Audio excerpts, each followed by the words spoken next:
Well, let's learn present simple and how to describe people, their appearance and personality.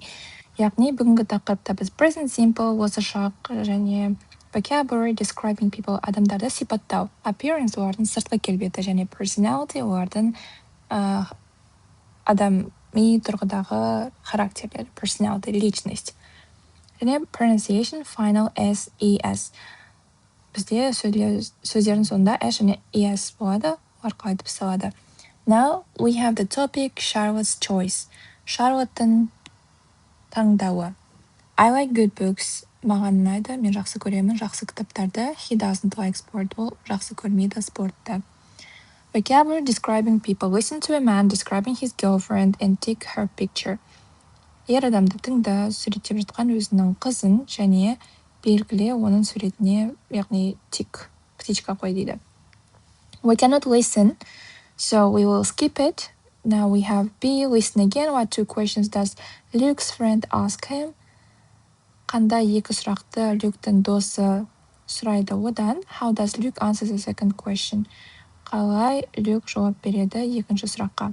What does she look like? What is she like? Яғни екі сұрау сөйлем бар. What does she look like? Вот, мысалы, оның сыртқы келбетін сұрап тұр. Tell me about her appearance деп жазып қойған. Маған айт, оның сыртқы келбеті жөнінде. Is she tall, short, ұзын немесе қысқа ма? What color hair does she have? Қандай шашын түсі оның?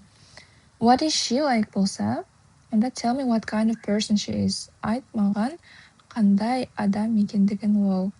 Is she friendly? Ол дружелюбный ма? Is she shy? Немесе ұялшақ па? So let's go to page 150 to learn more about words to describe people.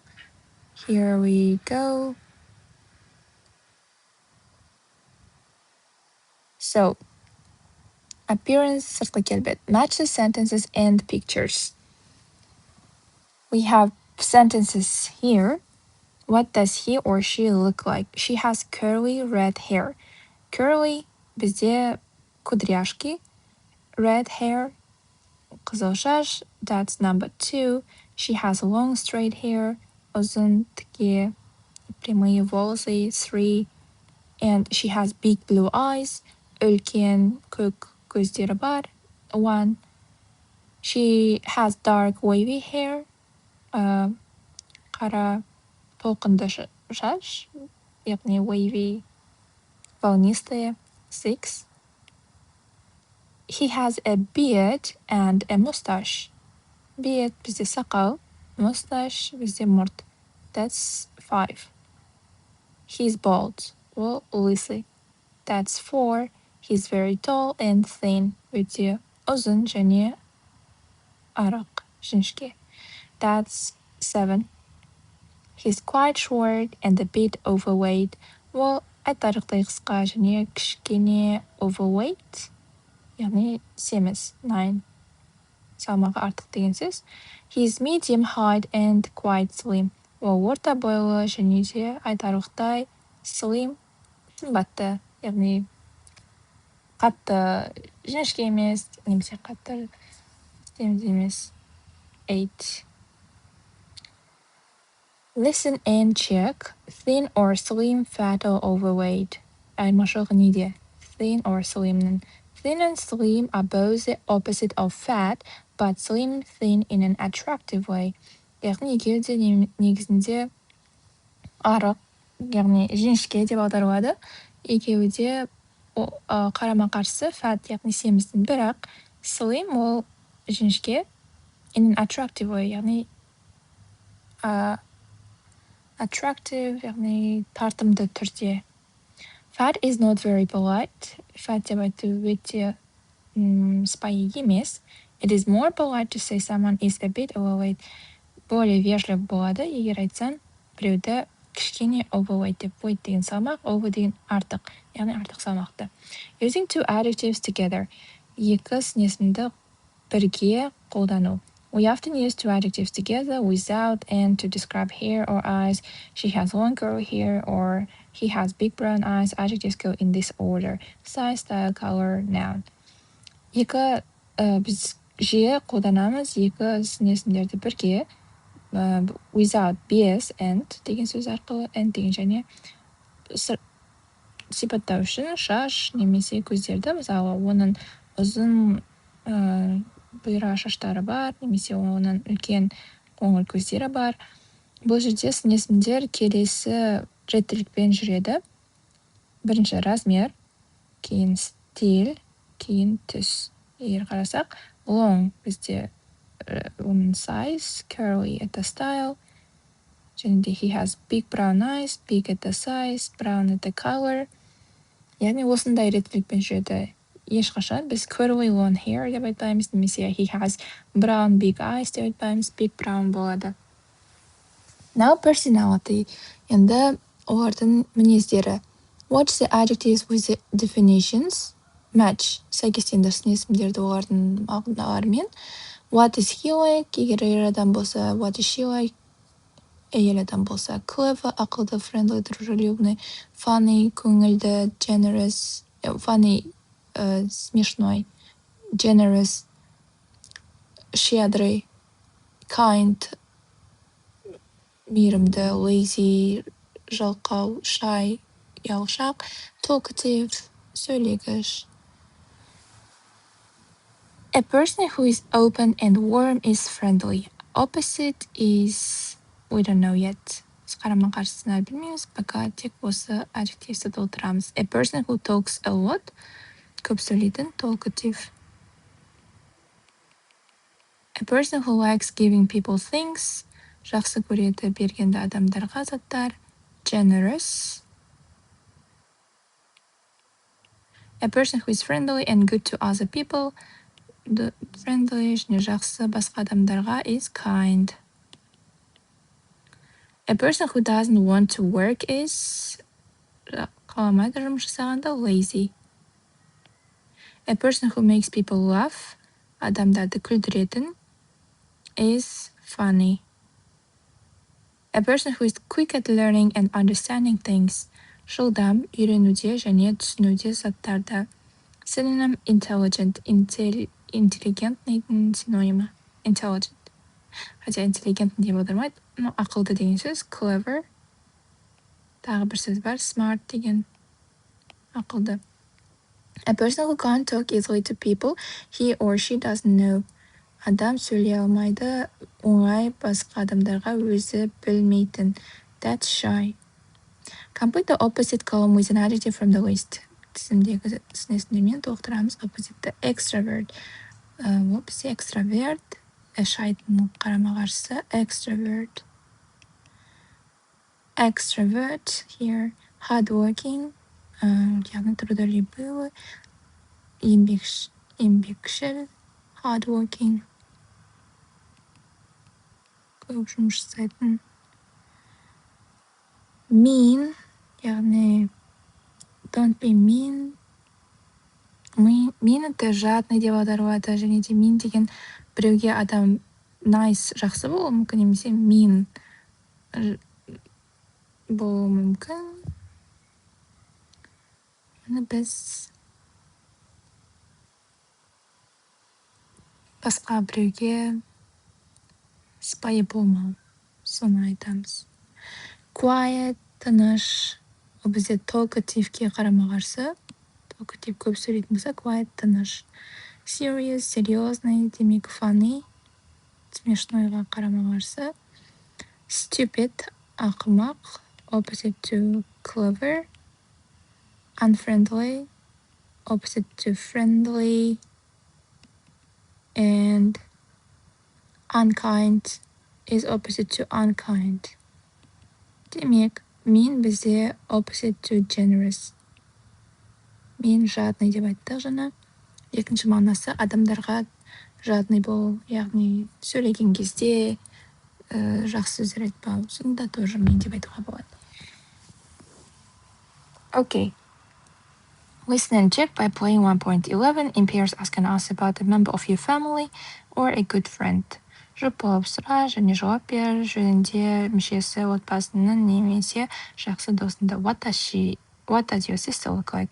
Сенің әпкең, сестраң қандай? What does look like. Look деген бізде етістік болғандықтан сұрау сөйлеген кезде does'ды қолданамыз, иә, алдына subject'ін. Look like. She is quite tall. Ал айтарлықтай ұзын, және she has short dark hair. Қысқа қара шашы бар. What's she like? Енді оның мінезін сұрап тұр. What is she like? Болады бұл жерде is себебі біз бұл жерде етістік жоқ. She is like, сондықтан бізде to be қолданылады сұрау сөйлем жасаған кезде.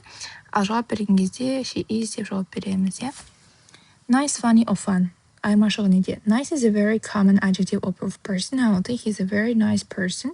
Nice describes a person who is friendly and kind. Жалпы nice деген әдемі деген алғашқы мағынасын білеміз біз. Және де ол жақсы деген мағынаны да білдіреді. Өте жиі қолданылатын сын есім. Позитивті, яғни позитив мағынасы бар. Мінезді айтатын. Мысалы, ол өте жақсы адам дейміз. Соны nice деп айтамыз. Nice сипаттайды адамды дружелюбный және де kind, мейірімді. A person who is funny makes you laugh. Яғни funny ол жасайды, сені күлдіреді деген сөз. Make деп айтамыз. Айтқан кезде сені күлдіреді деп makes you laugh. A person who is fun is a person who you have a good time. Жалпы fun деген ол веселый деген сөз. А funny смешной. Сонда fun адам, ол адам сен онымен жақсы да уақыт өткізесің бірге. Okay, let's go back to page 6 to finish today's lesson. We have reading. Who do you think knows you better, your mother or father or your best friend? Кім сен ойлайсың, біледі сені жақсырақ, сенің анаң, немесе әке, немесе сенің ең жақын досың. Неліктен? Read the introduction and the first paragraph of the article. Introduction деген бізде манеки, introduction, кіріспе. Және де бірінші параграфта of article, мақаланы оқы. What is the idea of the experiment? Эксперименттің идеясы қандай? Who is Charlotte? Charlotte кім? Who are Alice and Katie? Alice and Katie кім? What do Alice and Katie have to do?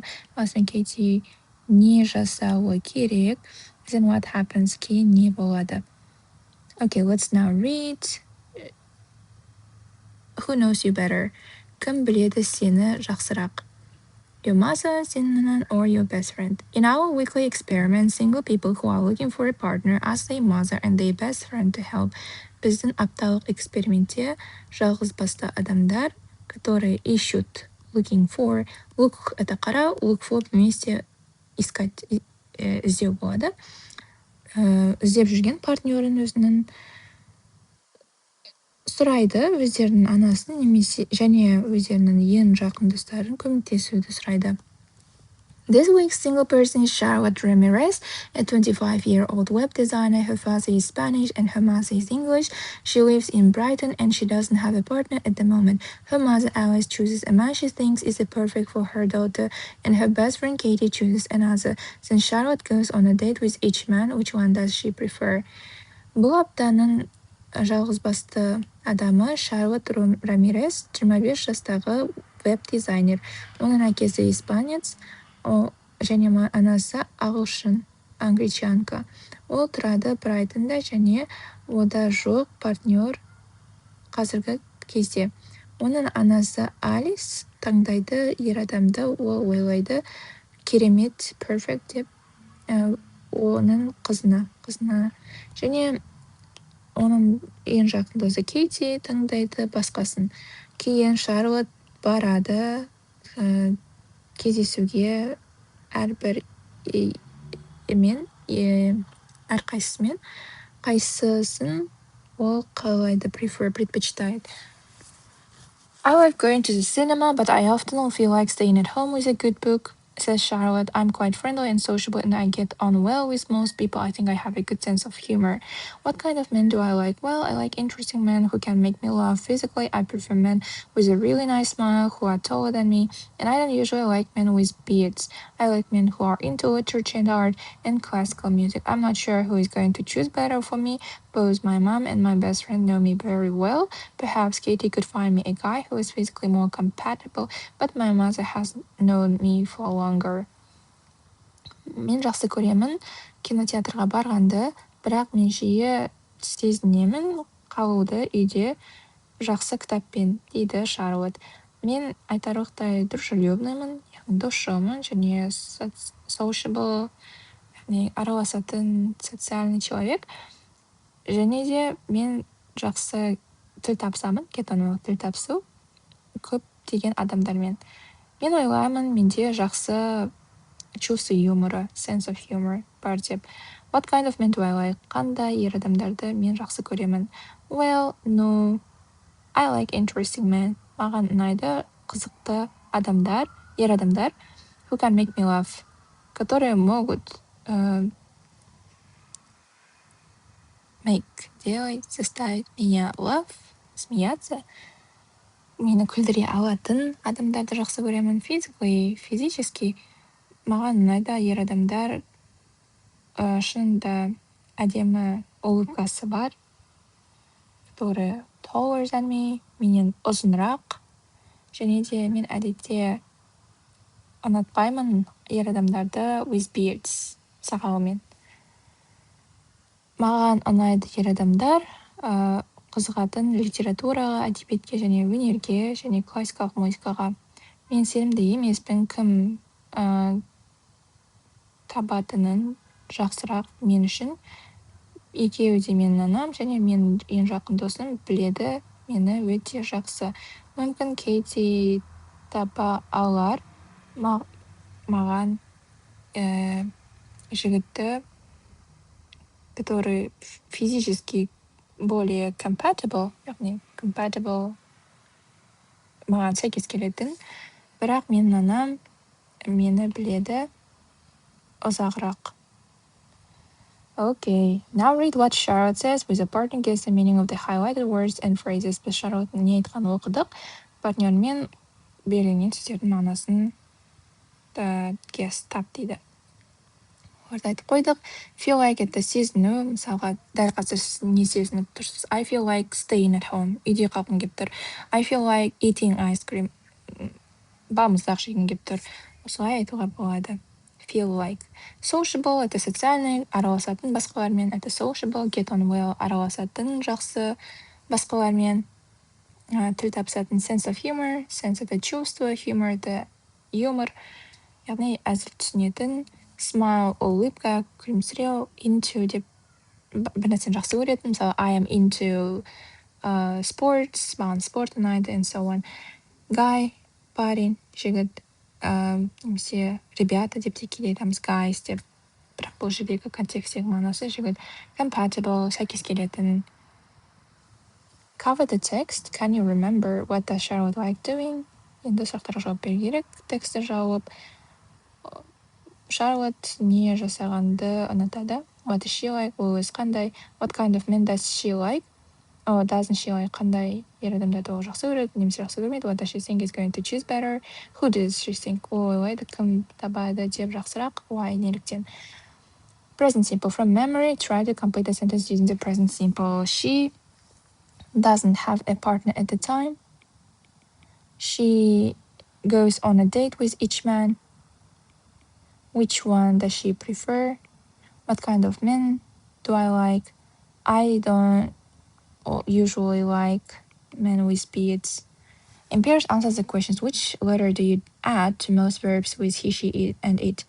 He, she, it пен біз көбінесе етіске ия жалғаймыз. How does the verb spell change with he, she, and it? Watch, study, go, have. Go кезінде ия жалғанады. Have кезінде бізде ол has болып кетеді. Study кезінде y иға айналады да айға ия жалғанады. Watch дегенде ия жалғанады. Watches. What auxiliary verbs do you use to make questions and negatives with I, you, we, they, he, she, it? Қандай көмекші етістіктермен сен қолданасың жасау үшін сұрау сөйлемдерді және де болымсыз сөйлемдерді we, theyмен don'тты қолданамыз. Сұрау сөйлемдерде I мен мінеки do қолданылып тұр. He, she, it кезінде doesn't қолданылады. Және сұрау сөйлем кезінде де does. You can go to page 126 to learn more about this. Well, let's go. Present simple. It's very simple. Негізінде қарапайым осы шақ. Өте оңай. Simple. етістікті қоямыз. I usually work. Осындай үстеулерді, жиілік үстеулерін usually, often деген сияқтылар етістіктің алдына қоямыз. Ал сұралы сөйлемдер, болымсыздарда don't қолданылады, сұралы сөйлемдерде do алдына шығады. Қысқа жауап берген кезде де so do мен жауап береміз. Шешек кезде етістіктерге s жалғанады. Болымсыз кезінде ол doға жалғанады да, ал етістігіміздегі s болмайды. Does қолданылады, just жауапты дәл солай. Сұраққа сәйкес. Use the present simple for things you do every day, week, year, or for things which are generally true or always happen. Біз present simple'ды қолданамыз заттар үшін біз жасайтын күнде, әр апта, әр жылы, немесе заттар үшін, которые generally жалпы түрде шын және де әрқашан болатын. Use don't doesn't to make negative sentence and do does to make questions. Spelling rules for the third person. Біз үшінші жаққа third personге s жалғаймыз. Ешет кезінде infinitive осылай, үшінші адам кезінде осылай. Ережелері spelling, это жазылу тәсілдері. Обычно только s жалғанады. Ал егерде дауыссыз y болатын болса, i-ға айналып кетеді y-ымыз, сосын e жалғанады. Егерде біздің сөздер шипящие звуки s, h, с, ч, ш дегенге өтетін болса, e жалғанады. Ч, с, и, g, и, ш, for example. Ал дауысты ы-ға бітетін болса, оған e жалғанамыз. Goes, does. Ал have бізде has болып өзгереді. Себебі бұл дұрыс емес етістік. Others and expressions of frequency. Бізде үстеулер және выражениялар жиілік бар. Жаңағы айтқандай we often жиі, usually әдетте, never ешқашан, always әрқашан, every day әр күні, twice a week аптасына 2 рет. Қарап тұрсақ, бізде үстеулер жиі, әрқашан, әдетте, ешқашан, әрқашан деген сөздер, олар бізде етістіктердің алдында тұрады. We often go, she doesn't usually study, бірақ to be-дан кейін келеді. I am never ill, he is always late. Оның орын тәртібі осындай. Ал бізде выражениялар, олар всегда сөйлемнің соңында келеді. She gets up early every day. We have English classes twice a week. We often use a present simple with adverbs of frequency. Негізінде, present simple'ды біз әдетте жиірек қолданамыз, үстеулермен жиілік. Олар әрқашан, әдетте, often жиі, sometimes, кейде, hardly ever, еле-еле, анда-санда деген сөз, never, ешқашан. Adverbs of frequency go before the main verb. Жиілік үстеулері жүреді алдында негізгі етістіктің. Adverbs of frequency go after be, ал to be-дің соңында жүреді. She's never ill, she's ill never деп айта алмаймыз. Remember to use a positive verb with never.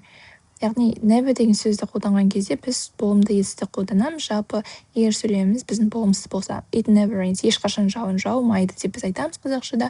Ағылшындар оны never деген бір болымсыздық тұрғандықтан екінші болымсыздық жасамайды етістікке. Expressions of frequency every day, once a week is usually go at the end of the sentence. Әдетте жүреді соңында сөйлемдердің. You can do exercises A and B of 1B from here to practice. And we'll go back to the main page and finish today's lesson. So, can you remember the kind of men Charlotte likes and doesn't like? Сен есіңде ма? Есіңе түсіре аласың ба? The tip ер адамдардың Шарлотт жақсы көретін, жақсы көрмейтін. Look at the photos of Alexander and Oliver. Find out about them. Суретін Александр және Оливерге қара, олар жайында біл дейді. Communication деген бөліктен Александр және Оливер, page 100 and 106. Her mother's choice, оның анасының выборы, таңдауы, Alexander. Her friend's choice, достының таңдауы, Oliver. Which man do you think is better for Charlotte? Why? Қайсы ер адам ойлайсың жақсырақ Шарлотқа деп, неліктен дейді. Listen to Charlotte talking about what happened when she met Alexander. Шарлотты тыңда, сөйлеп жатқан жөнінде не болғанын ол кездестірген кезде Александрды. What did she think of him? Ол не ойлады ол туралы? Does she want to see him again? Ол қалайды ма оны көруді тағы да. Listen again and write down any adjectives or expressions that Charlotte used to describe his appearance and personality. Тағы да тыңда және жаз. Кез келген снесінді немесе выраженияны Шарлотт қолданатын сипаттау үшін оның зат келбетін және де personality мінезін. Now repeat for Oliver. Енді Oliverге де солай жаса, қайтала дейді. What does Charlotte decide in the end? Charlotte соңында, in the end деген соңында не шешім қабылдайды? Do you agree with her? Сен келісесің бе онымен? Now pronunciation. Бізде произношение snake.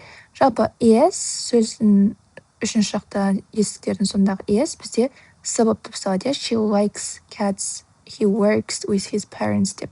Бірақ сондай-ақ с болып та дыбысталады. Zebra дегендегідей мысалы he has brown eyes. She wears jeans.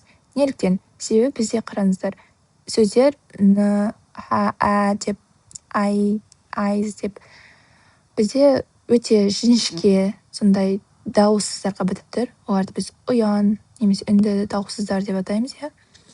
К, л, м, н, р, б сондай дыбыстарды дауыссыз.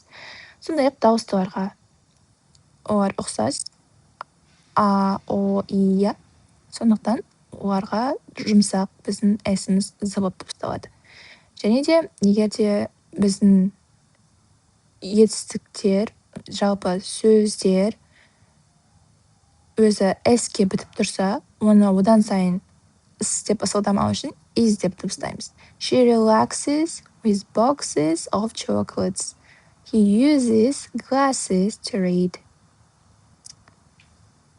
Pronunciation of final s, es verbs and nouns. The final s is pronounced as was. The difference is quite small. Айырмашылығы айтарлықтай кішкентай дейді. S пен z-дің. The final s ол дыбысталады is болып ch, cg, sh, sc, and x-тен кейін. How do you say the he, she, it form of these verbs and the plural of these nouns? Listen and check. Вот. Дәл солай зат есімдерге көптік жалғау жасаған кезде s жалғанады. Олардың да ережесі дәл осындай. Егер де ол үнді ұян дауыссыздарға немесе дауыстыларға бітсе з болып дыбысталады. Boys, мысалы boys демейсің. Class, classes, dates. Себебі т деген дыбыспен бітіп тұр. Т ол бізде қатаң, dates. Friends, the languages, the parents, the verbs chooses, cooks, goes, leaves, stops, teaches. Осылай біз дыбыстаймыз және жазамыз. Speaking and writing, look at the form below and prepare to give this information about your friend. Формаға төмендегі қара және дайында беруді осы информацияларды жөнінде, досының жөнінде. Do you have a friend who is looking for a partner? Сенде дос бар ма? Іздеп жүрген партнер.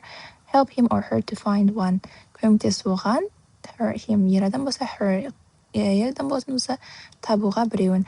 Name, олардың есімі, personality, positive, яғни жағымды мінездері, negative ones. Likes, олар жақсы көреді, doesn't жақсы көрмейді. Appearance, келбеті, job, жұмысы, age, жасы, relationship, олардың қарым-қатынасы. Single, егер басы бос, divorced, ажырасқан, separated, алшақ тұрады, яғни work in pairs, ask and answer about your people. Жұп болып жұмыс жаса, сұра және жауап бер адамдардың жөнінде. Мысалы кестендер информацияларды ойлайсың ба сен екі адамдар compatible, бір-біріне сәйкес келеді деп. What's his or her name? Writing, describing a person. Write a description of a person you know. Мұнда writing тапсырма адамды сипатта дейді. Жаз сипаттамасын адамның сен білетін. And we have a song here called Ugly. Ugly деген ұсқынсыз деп отырылады. So that'll be it for this lesson. Right. The rest are just other lessons that we will learn in the next videos. That's it for this lesson. Thanks so much for your attention. Bye.